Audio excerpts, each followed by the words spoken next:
प्रश्न नंबर 17, मेरुरज्जु आघात में किन संकेतों के आने में व्यवधान होगा? अगर मेरुरज्जु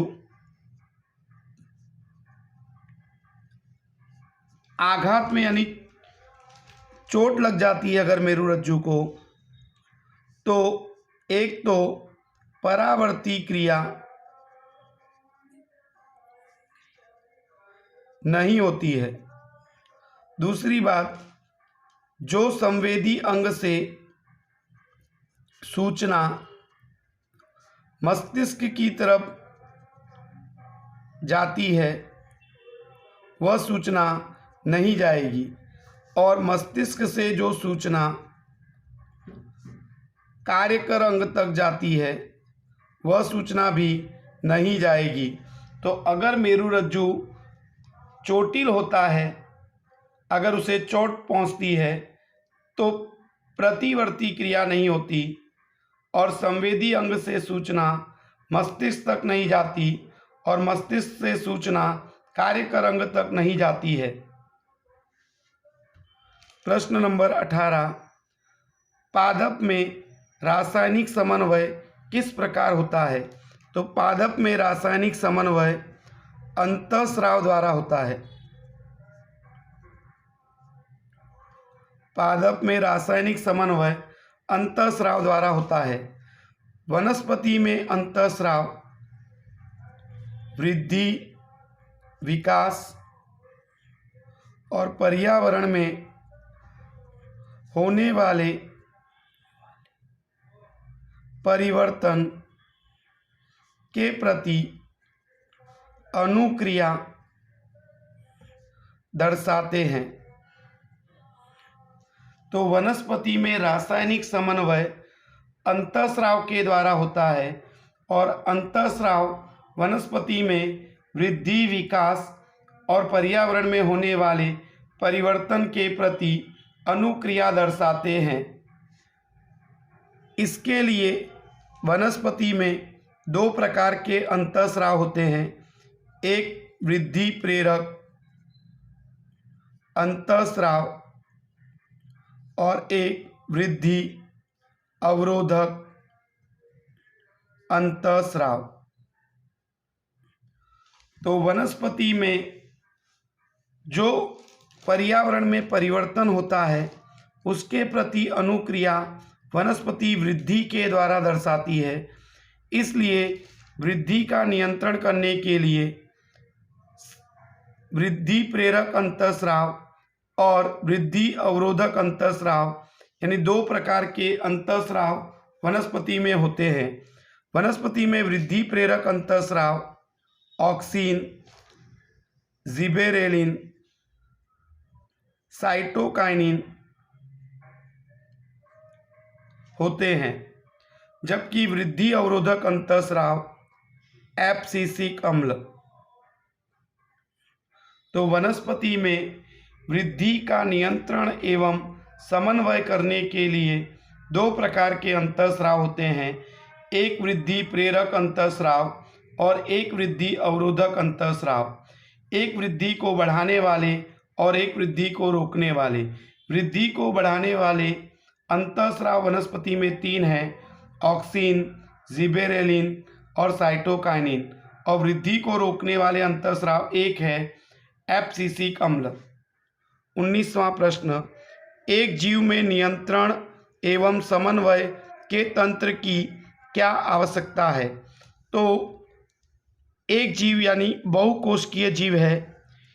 ये बहुकोशिकीय जीव का यानी सजीव का शरीर अनेक कोशिकाओं का बना होता है और बहुकोशिकीय सजीवों में अलग अलग अंग और अलग अलग ऊतक अलग अलग प्रकार का कार्य करते हैं। तो प्रत्येक अंग सही ढंग से अपना कार्य करे, इसके लिए नियंत्रण एवं समन्वय तंत्र की आवश्यकता होती है। तो लिखने का कि बहुकोशिकीय सजीवों का शरीर अनेक कोशिकाओं का बना होता है और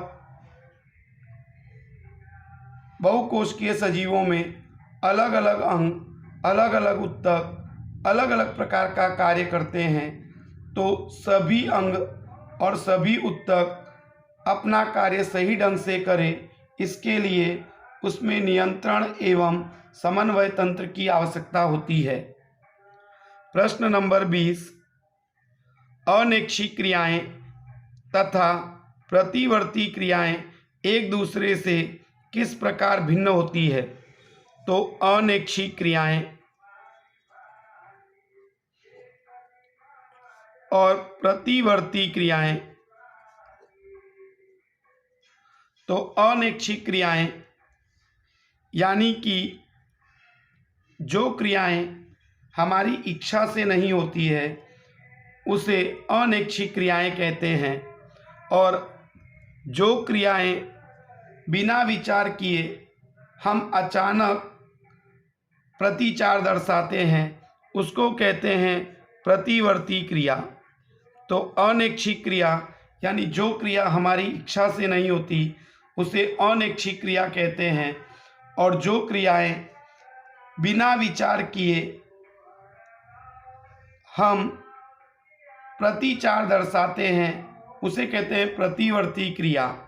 अनैच्छिक क्रिया का नियंत्रण मेडुला द्वारा होता है, यानी लंब मज्जा द्वारा होता है, और प्रतिवर्ती क्रिया का नियंत्रण मेरुरज्जु द्वारा यानी करोड़रज्जु द्वारा होता है। अनैच्छिक क्रिया जैसे कि उल्टी, रुधिरदाब, लार आना, यह सब अनैच्छिक क्रियाएं हैं। और प्रतिवर्ती क्रिया आँख का झपकना, छींक आना, जमाई आना, घुटनों में झटका लगना, यह सब क्रियाएं प्रतिवर्ती क्रिया है। तो अनैच्छिक क्रिया यानी जो हमारी इच्छा से नहीं होती उसे अनैच्छिक क्रिया कहते हैं, और जो क्रिया हम बिना विचार किए अचानक प्रतिचार दर्शाते हैं उसको कहते हैं प्रतिवर्ती क्रिया। अनैच्छिक क्रिया का नियंत्रण मेडुला यानी लंब मज्जा द्वारा होता है, और प्रतिवर्ती क्रिया का नियंत्रण मेरुरज्जु यानी करोड़रज्जु द्वारा होता है। अनैच्छिक क्रियाएं उल्टी, रुधिरदाब, लार आना, और प्रतिवर्ती क्रिया के उदाहरण आँख का झपकना, छींक, जमाई आना, घुटनों में झटका लगना। प्रश्न नंबर 21, जंतुओं में नियंत्रण एवं समन्वय के लिए तंत्रिका तथा हार्मोन्स क्रियाविधि की तुलना तथा व्यतिरेक कीजिए। तो जंतु में नियंत्रण एवं समन्वय के लिए तंत्रिका और हार्मोन्स की क्रियाविधि की तुलना करनी है। तो यहाँ पर तंत्रिका जो है वो न्यूरॉन्स में से निकलती है,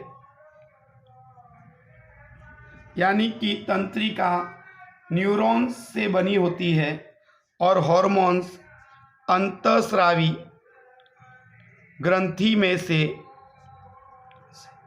उत्पन्न होते हैं। दूसरी बात की तंत्रिका के द्वारा किसी भी उत्तेजना का तीव्र प्रतिचार दर्शाया जाता है, जबकि हार्मोन्स के द्वारा उत्तेजना का प्रतिचार धीमी गति से होता है।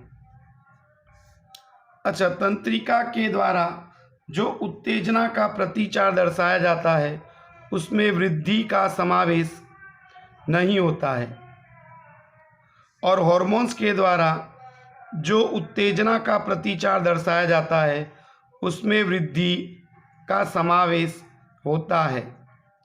तो आपको लिखने का कि तंत्रिका न्यूरॉन्स में से निकलती है अथवा न्यूरॉन्स की बनी होती है और हार्मोन्स अंतःस्रावी ग्रंथि में से उत्पन्न होते हैं।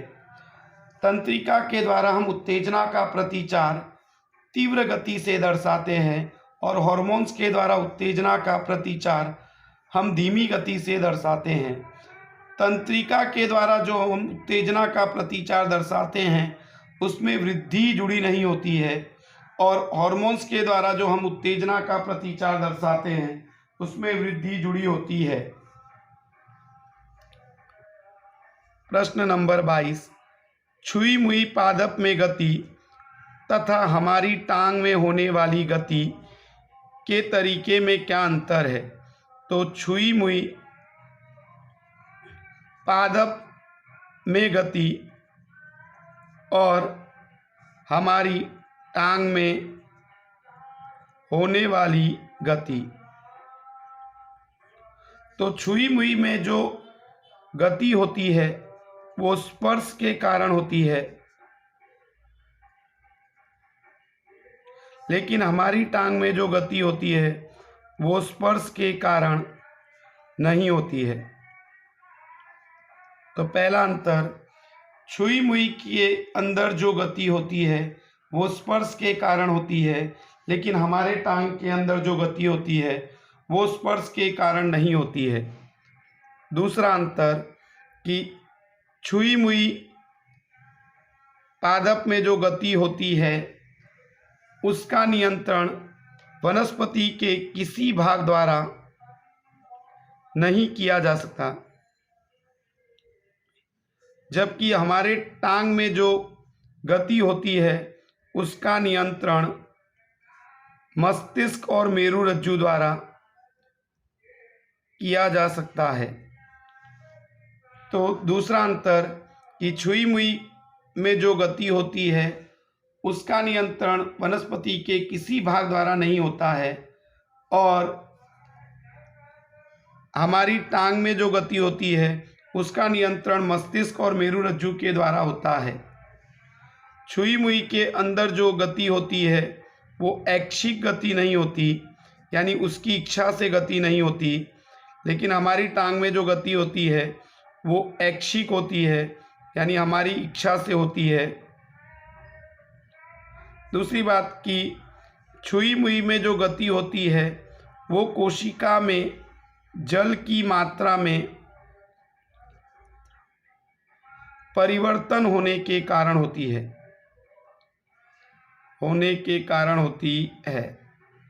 और हमारी टांग में जो गति होती है वो विशिष्ट प्रोटीन के कारण होती है।